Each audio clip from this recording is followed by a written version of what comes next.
यापुढे एक चूक मंत्र्यांना महागात पडणार आहे। मुख्यमंत्री फडणवीस, अजित पवार आणि एकनाथ शिंदेंनी हा एकत्रित निर्णय घेतल्याची माहिती आहे।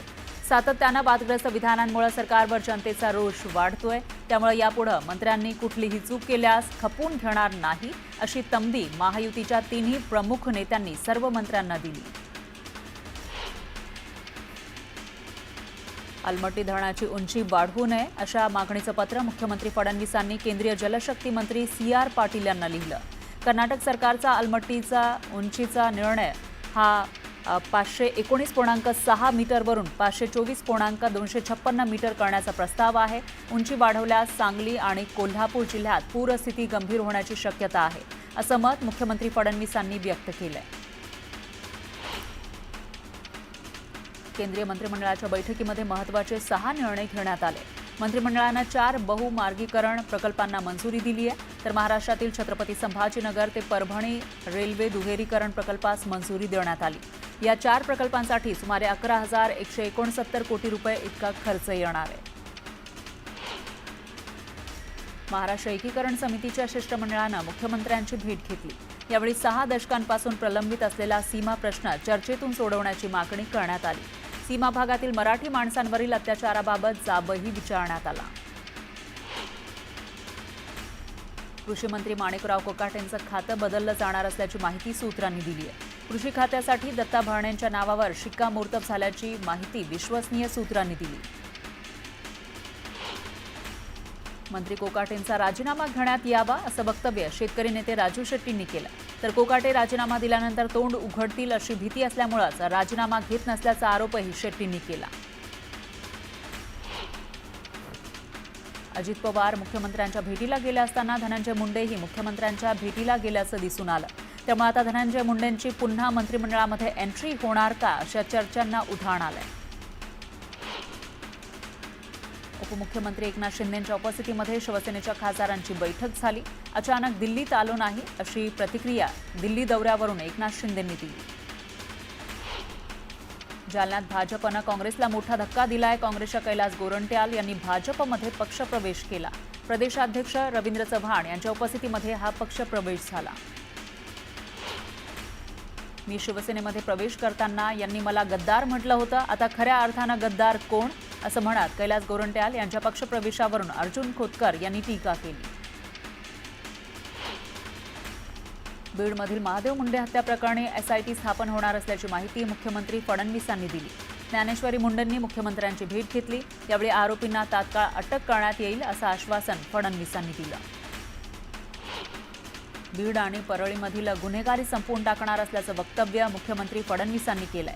कोणालाही पाठीशी घालणार नाही, दोषींवर कठोर कारवाई होईल असंही मुख्यमंत्री म्हणाले। तुळजापूरचे भाजप आमदार राणा जगजितसिंग पाटील यांच्या पत्नी अर्चना पाटील यांच्या वाढदिवसाच्या कार्यक्रमात तुळजापूर ड्रग्ज प्रकरणातील मुख्य आरोपी पिटू उर्फ विनोद गंगणे यांना उपस्थिती लावली। या समारंभात त्यांना अर्चना पाटील यांना शुभेच्छा दिल्या। याचा फोटो व्हायरल होताच आमदार राणा पाटील यांच्यावर जोरदार टीका होतीये। ठाकरेंच्या शिवसेनेचे नेते अनिल परबांनी सावली बार प्रकरणात समतानगर पोलिसांची भेट घेतली। राईट टू इन्फॉर्मेशन अंतर्गत माहिती घेतल्याची माहिती अनिल परब यांनी दिली। राजन विचारेंनी खासदार नरेश म्हस्केंना पत्र लिहिलंय। पत्रामध्ये राजन विचारेंनी म्हस्के यांचा बाचाळवीर, उंदीर, टेंडर सेटर असा उल्लेख केला। त्यामुळे ठाण्यात विचारे आणि म्हस्केंमधला वाद आणखी चिघळण्याची शक्यता आहे। अकोल्यामध्ये काँग्रेसला मोठा धक्का बसलाय। काँग्रेसचे नेते अभय पाटलांनी काँग्रेसमधून प्राथमिक सदस्यत्वाचा राजीनामा दिला। वैयक्तिक जबाबदारीमुळे राजीनामा दिल्याचं अभय पाटलांनी सांगितलंय।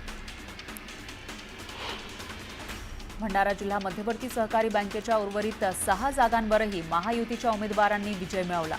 21 संचालकांपैकी 17 संचालक महायुतीचे निवडून आले, तर काँग्रेसला फक्त 4 जागांवर विजय मिळवता आला। त्यामुळे नाना पटोलेंचा दारुण पराभव झाला। जेजुरीमध्ये देशी गोवंशाच्या संवर्धनासाठी गोशाळा स्थापन करण्यात आली आहे। यावेळी विश्व हिंदू परिषदेचे केंद्रीय सहमंत्री महेंद्र उर्फ दादा बेदक यांच्या हस्ते मार्तंड गोशाळेचं लोकार्पण करण्यात आलं। रावसाहेब सौदंडे यांनी श्री मार्तंड भैरव खंडेरायाच्या त्रिकाळ पूजेच्या दुधाभिषेकासाठी 2 गायी आणि 1 वासरू अर्पण केलं। शेतकरी विरोधी धोरणाचा निषेध करण्यासाठी काँग्रेसच्या खासदारांनी संसदेच्या मकरद्वारासमोर धरणे आंदोलन केलं. शेतकऱ्यांची कर्जमाफी न करणाऱ्या सरकारचा धिक्कार असो अशा घोषणाही यावेळी दिल्या. पंढरपूर समजून चक्क पायलटनं तुळजापुरात हेलिकॉप्टर उतरवल्याचा धक्कादायक प्रकार समोर आलाय. तुळजाभवानी मंदिरावर घिरट्या घातल्यानंतर त्यांना नळदुर्ग रोडवर असलेल्या बांधकाम विभागाच्या हेलिपॅडवर विसावा घेतला. विनापरवाना हेलिकॉप्टर लँड केल्यानं कंपनीला 10,000 रुपयांचा दंड आकारण्यात आलाय. आदिवासी बहुल 8 जिल्ह्यांमध्ये सुधारित आरक्षण लागू करण्यात आलं आहे. एसईबीसी प्रवर्गाला 10% आरक्षण लागू करण्यात आलंय. महसूल मंत्री चंद्रशेखर बावनकुळे यांच्या अध्यक्षतेखालील उपसमितीनं हा मोठा निर्णय घेतला. गट क आणि ड संवर्गातील पदांसाठी हे आरक्षण लागू करण्यात आले.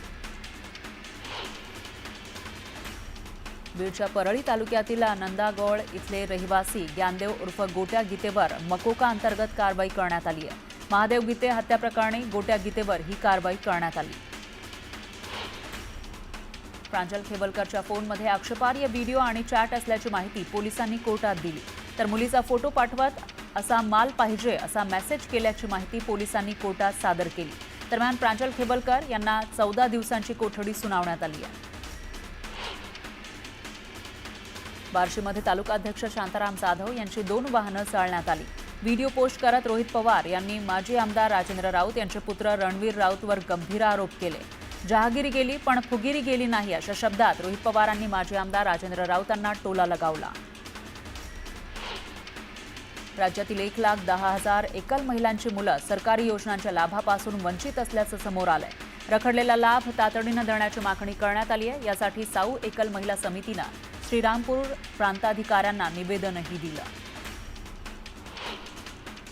छत्रपती संभाजीनगरमध्ये अजिंठा बँक घोटाळा प्रकरणी माजी आमदार सुभाष झांबळ यांचा जामीन अर्ज कोर्टानं फेटाळला. 2006 ते ऑगस्ट 2023 या काळामध्ये 36 बोगस खात्यांद्वारे अपहाराचा आरोप त्यांच्यावर आहे. चेअरमॅन पदाचा गैरवापर केल्याचं तपासातून समोर आलंय.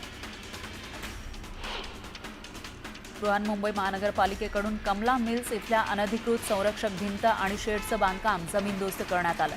2 खाद्य दुकानांवरही जप्तीची कारवाई करण्यात आली. मिठी नदी घोटाळा प्रकरणात ईडीकडून छापेमारी करण्यात आली आहे. मुंबईतल्या 8 ठिकाणी ईडीनं छापे टाकले. मुंबईतले काही कंत्राटदार आणि इतरांवर सुद्धा ईडीनं छापेमारी केली. पश्चिम रेल्वेच्या विरार लोकलमध्ये प्रवाशांमध्ये हाणामारी झाली.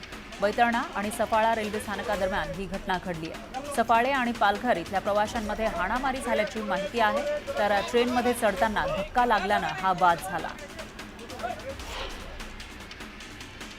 बदलापूर रेल्वे स्थानक अद्ययावत करण्याचं काम सुरू आहे. ठिकठिकाणी प्लॅटफॉर्मवर सरकते जिने बसवले जात आहेत. मात्र प्लॅटफॉर्म नंबर 2वर चक्क जुना सरकता जिना लावल्याचा आरोप मवियाकडून करण्यात आलाय. कंत्राटदाराच्या कामाची पोलखोल करत शरदचंद्र पवार पक्षाचे खासदार बाळामामा म्हात्रे यांनी कारवाईची मागणी केली. 2008 मधील मालेगाव बॉम्बस्फोट प्रकरणातील सर्व आरोपींची निर्दोष सुटका करण्यात आली आहे. 17 वर्षांनंतर सर्व आरोपी निर्दोष मुक्त झाले. मालेगावमध्ये 29 सप्टेंबर 2008 साली झालेल्या भीषण बॉम्बस्फोट प्रकरणी मुंबईच्या एनआयए या विशेष न्यायालयानं महत्त्वाचा निकाल जाहीर केला. सबळ पुराव्यांअभावी साध्वी प्रज्ञा सिंग, कन्नर पुरोहित यांच्यासह 7 आरोपींची निर्दोष मुक्तता करण्यात आली आहे. बॉम्बब्लास्ट झाल्याचं सरकारी पक्षानं सिद्ध केलं, पण ब्लास्ट स्कूटरमध्ये झाला हे सिद्ध करण्यात सरकारी पक्ष अपयशी ठरल्याचं न्यायालयानं म्हटलंय. तपासात अनेक त्रुटी होत्या. या सगळ्या त्रुटीचं वाचन देखील न्यायालयात करण्यात आलं. 17 वर्ष आम्ही प्रतीक्षेत होतो. देवाच्या कृपेनं आम्हाला न्याय मिळाल्याची भावना सावरकर यांचे नातू सात्यकी सावरकर यांनी व्यक्त केली. भगवा दहशतवाद नावाचा जो बागुलबुवा तयार केला होता तो दावा खोटा असल्याचंही ते म्हणाले.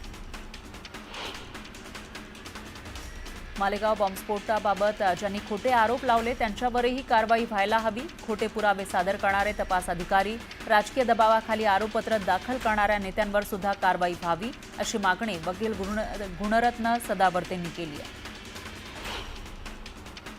एनआयए कोर्टानं दिलेल्या निकालानंतर मालेगावमध्ये हिंदुत्ववादी कार्यकर्त्यांनी जल्लोष केला. फटाके फोडून पेढे वाटत निकालावर आनंद व्यक्त करण्यात आला. मालेगावमध्ये हिंदुत्ववाद्यांचा जल्लोष पोलिसांनी रोखल्यानं काही काळ वाद निर्माण झाला. फटाके वाजवण्यास पोलिसांनी विरोध दर्शवल्यानं काही काळ तणाव पाहायला मिळाला.